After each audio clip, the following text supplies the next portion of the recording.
Hello children, welcome to the channel H2O, the A to Z of Chemistry.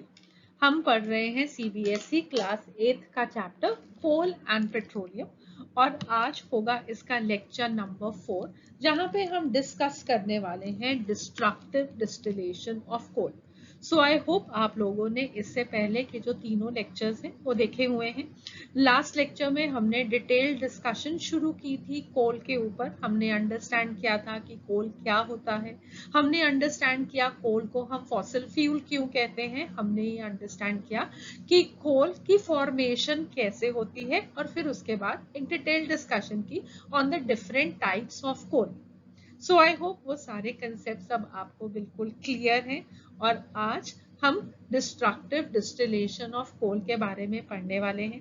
हम ये understand करेंगे सबसे पहले कि डिस्ट्रक्टिव डिस्टिलेशन का मीनिंग क्या होता है, फिर हम अंडरस्टैंड करेंगे कि कोल के हम डिस्ट्रक्टिव डिस्टिलेशन कैसे करते हैं और ये भी अंडरस्टैंड करेंगे कि ये डिस्ट्रक्टिव डिस्टिलेशन कोल की करनी क्यों है। वो करनी एक्चुअली में इसलिए है क्योंकि इस कोल की डिस्ट्रक्टिव डिस्टिलेशन से हमें बहुत सारे इंपॉर्टेंट प्रोडक्ट्स मिलते हैं जो कि हम बहुत ज्यादा यूज करते हैं। सो हम उन प्रोडक्ट्स के बारे में स्टडी करेंगे और उनके यूजेस के बारे में भी पढ़ेंगे। सो ये सारी डिस्कशन आपके एग्जामिनेशन पॉइंट ऑफ व्यू के लिए बहुत ही ज्यादा इंपॉर्टेंट है। So please be very attentive. तो मैं हूं डॉक्टर रितु जौहर, आपकी educator from the channel H2O and I hope कि आप ये लर्निंग मेरे साथ एंजॉय करेंगे। तो शुरू करते हैं आज का ये लेक्चर। सो आज का ये lecture destructive distillation of coal और उससे पहले what do we mean by destructive distillation. So destructive distillation एक केमिकल प्रोसेस है जिसके through the unprocessed materials they are subjected to decomposition by heating them and thereby producing cracks in the relatively large molecules। इसका meaning क्या है? इसका meaning ये है, सबसे पहले हमारे पास है एक अनप्रोसेस्ड मटेरियल, कोई भी सब्सटेंस जैसे कि हमें नेचर से मिलती है, हमारे पास वो है, ठीक है। फिर हमने उसको क्या किया, हमने उसको हीट करना शुरू किया और इसको डिकम्पोज कराया। डिकम्पोजिशन का मतलब क्या होता है कि उसको उससे छोटे प्रोडक्ट्स में ब्रेक डाउन करवाना। तो हीट करने से हमने क्या किया, बड़े बड़े लार्ज मॉलिक्यूल्स थे उस मटेरियल के, उसको हमने तोड़ना शुरू किया, ठीक है। और उसको हमने तोड़ा तो वो टोटल प्रोसेस क्या होता है, वो टोटल प्रोसेस होता है डिस्ट्रक्टिव डिस्टिलेशन। अब डिस्ट्रक्टिव डिस्टिलेशन वर्ड हम ऑल्सो वहां पे भी यूज कर सकते हैं जहां पे हमारे पास कुछ ऑर्गेनिक मटेरियल हो। ऑर्गेनिक का मतलब क्या होता है, ऑर्गेनिक मटेरियल्स वो चीजें होती हैं जो कि हमें नेचर से मिलती हैं, प्लांट्स एनिमल से मिलते हैं। जैसे कि अभी हम कोल पेट्रोलियम की इस चैप्टर में बात कर रहे हैं, तो कोल पेट्रोलियम भी हमें कहां से मिल रहे हैं, by the decomposition of the dead decaying matter, plants and animals। तो उनका चीफ सोर्स क्या है, प्लांट्स एंड एनिमल्स। और प्लांट्स एंड एनिमल्स क्योंकि वो हमें वो लिविंग ऑर्गेनिजम्स हैं, तो हम ऐसी सब चीजों को जो कि हमें लिविंग ऑर्गेनिज्म से मिलती है उसको हम ऑर्गेनिक बोलते हैं, ठीक है। So this can also be use to denote the processing of organic material in the absence of air. तो हमने एब्सेंस ऑफ एयर में इनकी प्रोसेसिंग की, इनको हमने हीट किया, इनको डिकम्पोज करके कुछ नए सब्सटेंसेस को फॉर्म किया, तो उसको हम डिस्ट्रक्टिव डिस्टिलेशन बोलते हैं। अब हम इसको यूज कर रहे हैं कोल के लिए, ठीक है। तो the destructive distillation of coal is what we are going to learn in this lecture. तो होगा क्या, हम कोल को लेंगे, उसको हीट करेंगे इन क्लोज्ड रिटॉर्ट्स, बड़े बड़े कंटेनर्स के अंदर हम इसको हीट करेंगे in the absence of air, right. So heating of coal which is an organic substance जो कि हमें नेचर से एज इट इज मिल रहा है, ठीक है। तो अनप्रोसेस्ड मटेरियल भी हो गया, उसको आपने हीट किया इन closed retorts in the absence of air. तो इस प्रोसेस को हम क्या बोलेंगे, डिस्ट्रक्टिव डिस्टिलेशन ऑफ कोल। और हम ये क्यों कर रहे हैं, क्योंकि इससे हमें बहुत सारे यूजफुल प्रोडक्ट्स मिलेंगे। तो अब ये सीखते हैं कि ये डिस्ट्रक्टिव डिस्टिलेशन हम कोल की कैसे करते हैं, हमें क्या प्रोडक्ट्स मिलते हैं। सो डिस्ट्रक्टिव डिस्टिलेशन कोल की करनी है, इसका डिफरेंस क्या है, सबसे पहले ये अंडरस्टैंड करना कि अगर हम कोल को एयर की प्रेजेंस में बर्न करते हैं तो कोल बर्न करेगा और वो प्रोड्यूस करेगा कार्बन डाइऑक्साइड गैस, ठीक है। When heated in air, coal is going to burn and produce mainly carbon dioxide gas। मगर हमने अब कोल की क्या करनी है, destructive distillation. So we will be heating it in the absence of air। Okay, so this is the difference। और जब हम कोल को एब्सेंस ऑफ एयर में हीट करेंगे तब जाके हमें कुछ डिफरेंट प्रोडक्ट्स मिलेंगे. Okay, so coal is processed in the industry by its destructive distillation, which means by heating it in the absence of air to get some useful products like coke, coal tar, coal gas. तो industry में बहुत सारे बड़े बड़े containers होंगे, large scale काम होगा. हम यहाँ पे एक एक्सपेरिमेंटल सेटअप देखते हैं जो कि हम अपनी केमिस्ट्री लेबोरेटरी में कर सकते हैं और देख सकते हैं कि कोल के डिस्ट्रक्टिव डिस्टिलेशन को कैसे करते हैं और क्या क्या प्रोडक्ट्स फॉर्म होंगे. सो ये है उसका एक्सपेरिमेंटल सेटअप. इस एक्सपेरिमेंटल सेटअप में क्या है, इस एक्सपेरिमेंटल सेटअप में हमने एक टेस्ट ट्यूब ली. ठीक है, इस टेस्ट ट्यूब में हमने क्या डाला, हमने इसके अंदर कोल डाला. ठीक है, कोल डाल के हमने इस टेस्ट ट्यूब को बंद कर दिया. टेस्ट ट्यूब में से एक ये ट्यूब निकल रही है. ठीक है, ये ट्यूब जो भी इसमें हीट करके कोई गैसेस फॉर्म होंगी वो इसमें से बाहर निकलेंगी और उन गैसेस को हम पास किसमें से करेंगे, एक और टेस्ट ट्यूब में, जिस टेस्ट ट्यूब में हमने पानी लिया हुआ है. तो ये जो ट्यूब है जो कि इस टेस्ट ट्यूब में से बाहर निकल रही है, ये डिलीवरी ट्यूब है. तो इससे गैसेस जो निकलेंगी वो सारी जाके पानी में रिलीज होंगी. ठीक है, तो इसका जो एंड है वो पानी में इमर्स्ड है.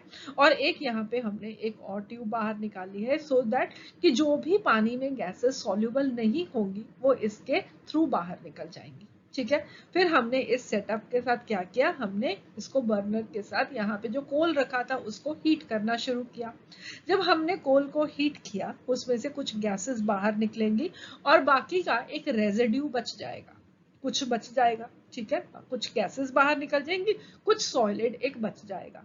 वो जो सॉलिड बच जाता है वो क्या फॉर्म करता है, वो होता है कोक. ठीक है, तो कोल को हीट करने पे जो रेजिड्यू बचता है that is called as coke. फिर नेक्स्ट उसके बाद क्या हुआ, यहाँ से जो गैसेस बाहर निकली उनका क्या हुआ. ठीक है, तो वो गैसेस कहाँ पे गई, वो गैसेस पानी के अंदर रिलीज हुई. अब उसमें से जो पानी में सॉल्युबल है उसका क्या होगा, जो गैसेस पानी में सॉल्युबल होंगी वो यहाँ पे डिसॉल्व हो जाएंगी वाटर में.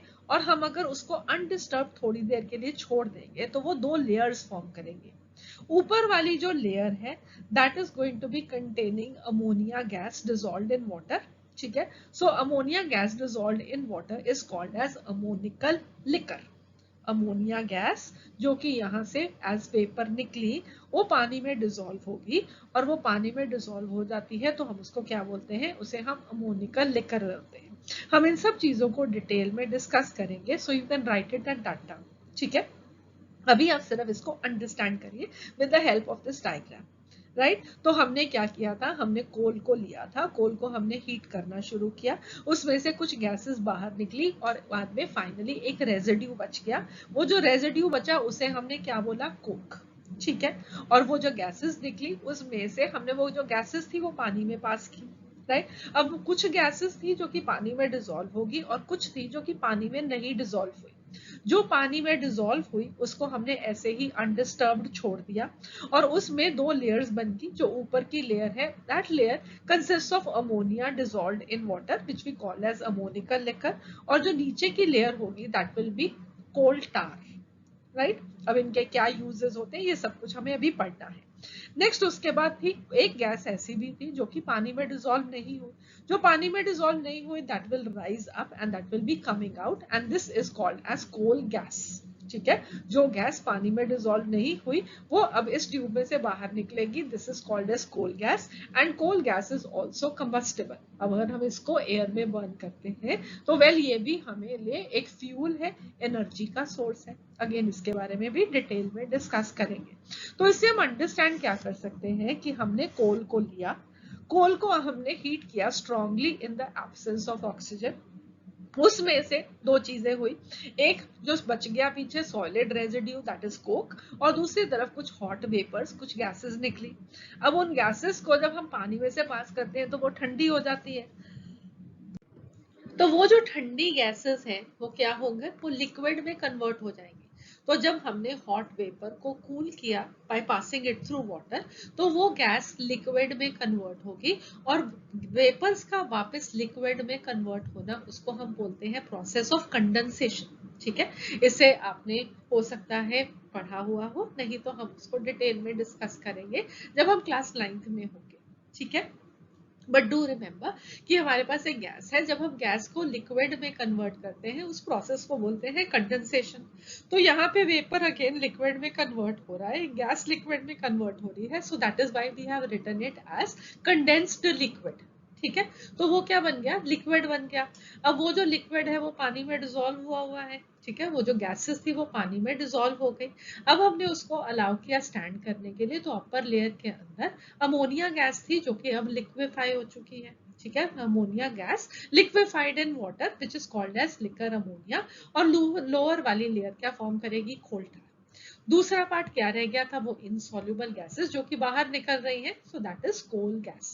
ठीक है, तो रेजिड्यू है कोक, उसके बाद हमारे पास कोल गैस बना, कोल गैस के साथ एक और चीज बनी दैट इज लिकर अमोनिया और एक कोल tar। तो अब हम वन बाय वन इनको स्टडी करते हैं और इनके क्या यूजेस हैं उनको अंडरस्टैंड करते हैं।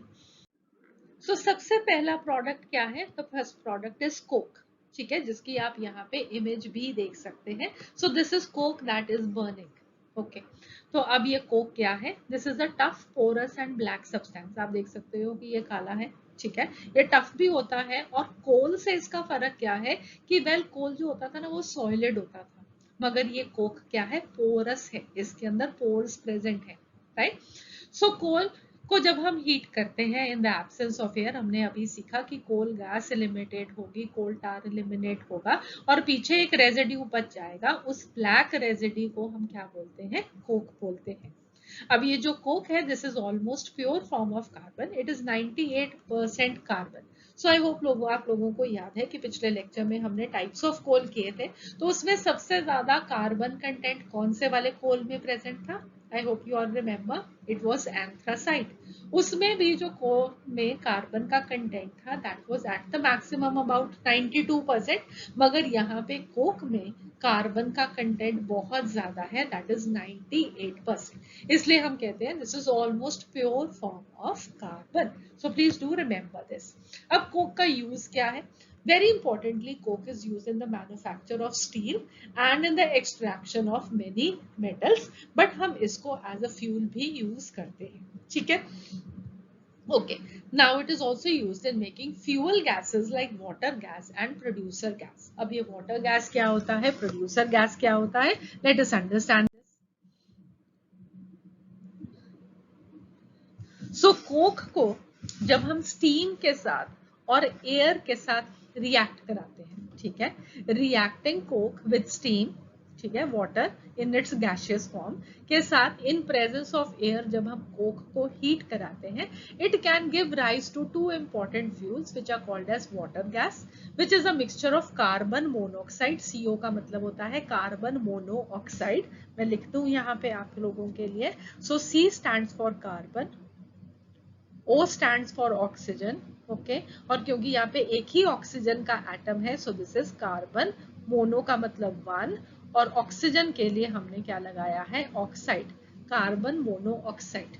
ठीक है, कार्बन मोनोऑक्साइड और हाइड्रोजन का मिक्सचर होता है वाटर गैस, और प्रोड्यूसर गैस होता है कार्बन मोनोऑक्साइड प्लस नाइट्रोजन। ठीक है, सो हमारे पास है वाटर गैस, कार्बन और steam, carbon in the form of Coke, water in the form of steam in presence of air is forming carbon monoxide and hydrogen, and this is called as water gas। ठीक है, दूसरा है producer gas. तो producer gas कैसे बना, इसका air के साथ रिएक्शन, कोक का एयर की प्रेजेंस में हीट करना, तो carbon in the form of again Coke, oxygen of the air and nitrogen of the air, इसकी प्रेजेंस में अब क्या बनेगा, कार्बन मोनोऑक्साइड और नाइट्रोजन का एक मिक्सचर बनेगा, इसे हम क्या बोलते हैं, प्रोड्यूसर गैस। ठीक है, carbon monoxide plus hydrogen is water gas, carbon monoxide plus nitrogen is called as producer gas. तो ये गैसियस फ्यूल्स हैं जो कि हमें कोक से मिलते हैं। ठीक है, ये आप लोगों ने इंपॉर्टेंटली याद रखने हैं, बहुत ओलंपियाड्स में आपको पूछे जाएंगे, सीनियर क्लासेस में आपके एग्जाम्स में, नॉर्मल स्कूल एग्जाम्स में भी चीजें पूछी जाएंगी। तो हम अपनी लर्निंग को अभी क्लास 8 से ही हायर लेवल पे रख रहे हैं कि कोई भी तरह का क्वेश्चन अगर हमें किसी ओलंपियाड में NSO में भी आ जाए तो वो आप सब क्वेश्चंस को अटेम्प्ट कर सकें। ठीक है, तो हमारा मोटो क्या है कि हम आपको बेस्ट क्वालिटी एजुकेशन प्रोवाइड करें। ऑलराइट, अब नेक्स्ट हमारे पास क्या है, नेक्स्ट प्रोडक्ट है कोल गैस। तो कोल गैस हमें कैसे मिलेगा, कोल गैस हमें कैसे मिलता है, आई होप अब आप लोगों को अच्छे से याद हो गया। यस, जब हम स्ट्रांगली हीट करेंगे कोल को in the absence of air during the processing of coal to get coke, what we get is coal gas.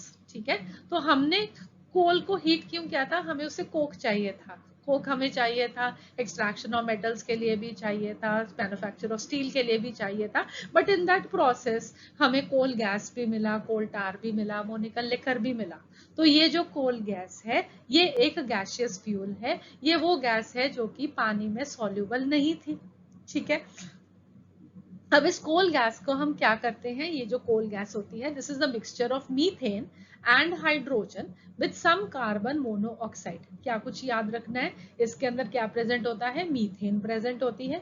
ठीक है, मीथेन होती है, हाइड्रोजन होती है और साथ में कुछ कार्बन मोनोऑक्साइड प्रेजेंट होती है। अगर आप इनके फॉर्मूलाज में भी इंटरेस्टेड हैं तो मीथेन का फॉर्मूला होता है CH4। एक मॉलिक्यूल मीथेन में एक कार्बन का एटम और 4 हाइड्रोजन के एटम्स होते हैं, ये मिलके फॉर्म करते हैं मीथेन का मॉलिक्यूल। ठीक है, साथ में क्या प्रेजेंट होता है, साथ में हाइड्रोजन और साथ में कार्बन मोनोऑक्साइड। ठीक है, थोड़ी सी carbon monoxide, main composition methane और हाइड्रोजन। अब ये जितनी भी गैसेस कोल गैस के अंदर प्रेजेंट है, इन सबको जब हम बर्न करते हैं तो ये हीट प्रोड्यूस करते हैं, इसलिए this coal gas this is an excellent fluid. So all the gases present in the coal gas, they can burn to produce heat, due to which it is an excellent fuel. So it is produced during the processing of coal to get coke, and therefore it is used in mainly those industries which are situated near the coal processing units. तो जहाँ पे कोल की processing की जाती है उसके आसपास की जो इंडस्ट्रीज होते हैं वहां पे हम इस कोल गैस को यूज कर सकते हैं एज अ फ्यूल। ठीक है, आई होप ये भी समझ में आ गया। अब हमने कोक के बारे में पढ़ लिया, हमने कोल गैस के बारे में पढ़ लिया। अब कोल गैस के लिए एक और इंटरेस्टिंग चीज बताती हूँ आपको कि पहली बार जब कोल गैस को यूज किया गया तो उसके लिए यूज किया गया street lighting for the first time in London in the year 1810 and in New York in around 1820। But आजकल हम इसको सोर्स ऑफ हीट की तरह यूज करते हैं as rather than a source of light. ठीक है, तो इसको बर्न करके सबसे पहले स्ट्रीट लाइटिंग की गई। ठीक है, बट आजकल हम इसको as a source of heat ही यूज करते हैं। सो नेक्स्ट प्रोडक्ट क्या है, नेक्स्ट प्रोडक्ट है कोल्टा, जो कि आप यहाँ पे पिक्चर में देख सकते हैं। ठीक है, तो ये क्या है, वेल ये एक ब्लैक थिक लिक्विड है विद एन अनप्लेजेंट स्मेल। कैसे हमें मिला था, हमने अगेन कोल को बर्न किया था इन the absence of air, Coke residue बना था, कुछ गैसेस बाहर निकले थी, उनमें से कुछ गैसेस थी जो कि पानी में सॉल्युबल थी, जिन्होंने दो लेयर्स बनाई, ऊपर की लेयर थी अमोनिकल लिकर और नीचे की लेयर कोल टार। ठीक है, तो पहले हम कोल टार के बारे में पढ़ते हैं, फिर अमोनिकल लिकर के बारे में पढ़ लेंगे। ओके, सो कोल टार हमें मिला, तो ये जो कोल टार है इसके अंदर about 200 substances present. This is a mixture of about 200 substances.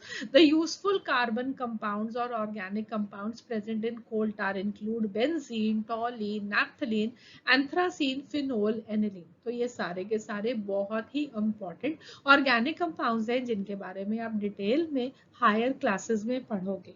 ठीक है, now the products obtained from coal tar, they are used as a starting material for manufacturing various substances which are used in everyday life and in industry, like synthetic dyes बनाने के ये काम आते हैं, drugs बनाने के काम आते हैं, explosives बनाने के काम आते हैं, perfumes, plastic, paints, photographic material, roofing material, etc. आप लोगों ने हमेशा ये जरूर सुना होगा कि सर्दियों में हम कुछ नैप्थलीन बॉल्स हैं जो कि अपने कपड़ों में रखते हैं, सर्दियों में नहीं, सर्दियों के बाद जब हम सर्दियों के वूलन कपड़े अपनी अलमारियों में रखते हैं तब हम उनके बीच में नैप्थलीन बॉल्स रखते हैं सो दैट कि वो कपड़ों को इंसेक्ट्स वगैरह ना खा जाए। ठीक है, वो जो नैप्थलीन बॉल्स हैं वो हमें कहाँ से मिली, वो हमें कोल टार से मिली। ठीक है, so one of the compounds which is present in this coal tar is naphthalene. So ये नैप्थलीन बॉल्स हमें कोल टार से मिलती हैं और बाकी भी कितने सारे प्रोडक्ट्स हमें यहाँ कोल टार से मिलते हैं। So do remember, coal tar is a mixture about 200 very important substances जो कि हम various products बनाने के लिए use करते हैं. So अब कोल टार के अंदर कितने प्रोडक्ट्स प्रेजेंट है? अराउंड 200 कंपाउंड्स प्रेजेंट है. तो हम इन कंपाउंड्स को भी सेपरेट आउट करते हैं by the process of fractional distillation. अब फ्रैक्शनल डिस्टिलेशन के बारे में थोड़ी सी अंडरस्टैंडिंग मैं आपको दूंगी जब हम पेट्रोलियम को पढ़ेंगे, क्योंकि हम पेट्रोलियम के जो डिफरेंट प्रोडक्ट्स हैं उनको सेपरेट आउट करते हैं by the process of fractional distillation. तो थोड़ा सा अंडरस्टैंड आप वहां पे करेंगे. बट अभी अगर ब्रीफली आपको बताऊं तो ये बहुत सारे कंपाउंड्स हैं और जो कि एक लिक्विड में प्रेजेंट है. ठीक है, तो अब इस लिक्विड में से उन अलग अलग पॉइंट्स को हम कैसे सेपरेट करते हैं? On the basis of their boiling point. हर एक सब्सटेंस का अपना बॉइलिंग पॉइंट होता है. बॉइलिंग पॉइंट का मतलब कि कौन सा एक टेम्परेचर है जिसपे एक लिक्विड गैसियस फॉर्म में कन्वर्ट होता है. हर एक सब्सटेंस का अपना एक स्पेसिफिक बॉइलिंग पॉइंट होगा जिसमें वो लिक्विड गैसियस फॉर्म में कन्वर्ट होगा. ठीक है, तो उनके बॉइलिंग पॉइंट के डिफरेंस के बेसिस पे हम फ्रैक्शनल डिस्टिलेशन के प्रोसेस को यूज करते हुए इन कंपाउंड्स को कोल टार में से सेपरेट आउट करेंगे. तो ब्रीफ अंडरस्टैंडिंग आपको तब आ जाएगी जब हम पेट्रोलियम के बारे में पढ़ेंगे, और डिटेल्ड अंडरस्टैंडिंग आपको तब होगी जब आप क्लास 9th में होगे. तो वहां पे हम इस प्रोसेस को अच्छे से समझेंगे. ठीक है, सो कोल टार के ये जो प्रोडक्ट्स हैं मैंने आपको अभी बताया कि किस किस काम हम लेके आ रहे हैं. सिंथेटिक फाइबर्स के, ड्रग्स के, plastic, synthetic dyes, perfumes, paints, tarnishes, pesticides, then we have photographic materials, roofing material, explosives etcetera. बहुत सारे काम आते हैं ये कोल टार के प्रोडक्ट्स. ठीक है, और कोल टार को हम पहले मेटलिंग ऑफ द रोड्स के लिए भी यूज करते थे. आई होप आप लोगों को मालूम है कि जब हम सड़कें बनाते हैं तो आपने देखा होगा कि पुराने जमाने में वो कोल टार जो लिक्विड है वो उसके ऊपर पहले एक बारी लेयर ऑफ सारा ग्रेवल एंड ऑल डाल देते थे, तो उसके ऊपर ये लिक्विड कोल टार डालते थे. ठीक है, बट आजकल उसकी जगह पे हम क्या यूज करते हैं? आजकल हम उसकी जगह पे एक पेट्रोलियम प्रोडक्ट को यूज करते हैं for the metalling of roads which is called as bitumen. ठीक है, तो सड़कें बनाने के लिए पहले कोल टार को यूज किया जाता था. आजकल बिटुमेन जो कि एक पेट्रोलियम प्रोडक्ट है उसे यूज किया जाता है. नेक्स्ट है अमोनिकल लिकर. तो अमोनिकल लिकर मैंने आपको बताया था कि जब हम डिस्ट्रक्टिव डिस्टिलेशन करेंगे, कोल को हीट करेंगे तो गैसियस वेपर्स निकलेंगे. उन गैसियस वेपर्स में से एक चीज है, एक गैस है अमोनिया. तो ammonia is produced as a result of destructive distillation of coal, और उसको हमने किसमें एब्जॉर्ब करवाया, किसमें डिसॉल्व करवाया? वाटर में. तो वाटर में जो अमोनिया का सोल्यूशन बना, the aqueous solution of ammonia. Aqueous word कहाँ पे यूज करते हैं? हमेशा वाटर के लिए. सो एक्विस सोल्यूशन ऑफ अमोनिया, या आप कह सकते हो पानी के अंदर जो अमोनिया डिसॉल्व हो जाती है उसे हम बोलते हैं अमोनियम हाइड्रोक्साइड. अमोनिया का फॉर्मूला होता है NH3. ठीक है, जब हम इसको पानी में डिसॉल्व करते हैं तो this forms NH4OH. This is called as ammonium hydroxide. ये है अमोनियम हाइड्रोक्साइड और ये है अमोनिया. ठीक है, तो अमोनिया को पानी में डाला, वो बना अमोनियम हाइड्रोक्साइड. तो ये जो अमोनियम हाइड्रोक्साइड की सॉल्यूशन है उसे हम बोलते हैं ammoniacal liquor. Okay, it is used very importantly in the preparation of fertilizers like ammonium phosphate and ammonium superphosphate. Okay, और उसके लिए आपको करना क्या है? Please simply subscribe to the channel अगर अभी तक आपने नहीं किया, सो दैट कि आपको नोटिफिकेशंस मिलते रहें. बेल आइकन पे भी क्लिक कर दीजिएगा. और अगर आपको ये लेक्चर्स अच्छे लग रहे हैं, हम आपके लिए बहुत डिटेल लेक्चर्स पुट कर रहे हैं, अपना लेवल बेस्ट कोशिश कर रहे हैं कि आपको बेस्ट क्वालिटी एजुकेशन दें. और अगर आपको भी ऐसा लग रहा है कि हम आपके लिए बहुत मेहनत कर रहे हैं तो please do like us also. उससे हमें बहुत मोटिवेशन मिलती है और काम करने के लिए. And also do share it with your friends. So see you again. Have a nice day. God bless you.